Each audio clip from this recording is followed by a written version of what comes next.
שלומי פרץ, נשוי, 3 ילדים, גר בגוש עציון, ביישוב קטן שנקרא פני קדם. התגייסתי באוגוסט 2000, הייתי בנחל בגדוד 932, יצאתי לקורס מ"כים מוקדם, ירדתי מפקד במחזור מתחתיי. הקורס היה בביסלח 906, אז גם בקורס פגשת בעצם את כל הצבא. זה לא היה כל חטיבה שעושה קורס בפני עצמה. הקורס, אני חושב שהוא נתן כלים מקצועיים מאוד מאוד טובים, אז גם לפיקוד, להדרכה, גם בפן של העמקת המקצוע הצבאי. בסוף יצאתי בביטחון שאני יכול להוביל כיתה. התקופה שלי כמ"ק, זה היה מבצעי טרום חומת מגן. הכניסה הראשונה הייתה לטול כרם, שם אתה כבר מוביל חיילים בתוך שדה קרב. זוכר אותי מפקד על הנגמ"ש, 8 חיילים בתוך הנגמ"ש, אנחנו בשיירה גדודית, נכנסים לתוך טול כרם, פורקים הנגמ"ש, פה פותחים את הכבש ושומעים את הירי ממש מנגן על הדפנות של הנגמ"ש. חוויה,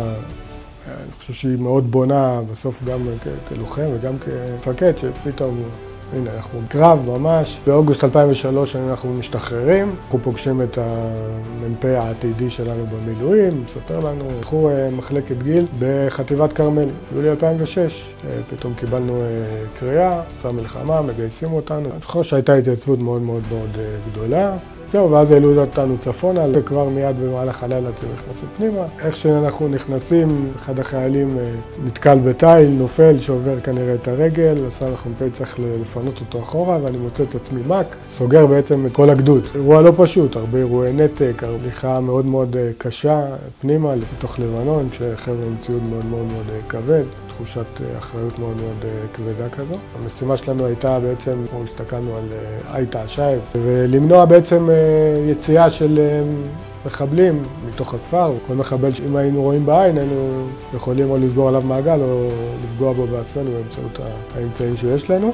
אני כמ"ק מוביל את הצוות שלי, מוביל את הכוח פנימה לתוך לבנון, עושה את הניווט, מגיע לנקודה, שעת דמדומים, תצפיתן, אחד החיילים שיושב לידי, אומר לי אני מזהה בן אדם באחד החלונות, אני מיד נכנס לאמצעי תצפית, אני מזהה גם את התנועה בתוך אותו בית, קיבלנו אישור לראות טיל גיל בתוך אותו בית, בעקבות הירי כל הבית עצמו עלה באש, הפגיעה הייתה טובה, מדויקת, אני מנווט את הכוח חזרה לתוך שטח ישראל.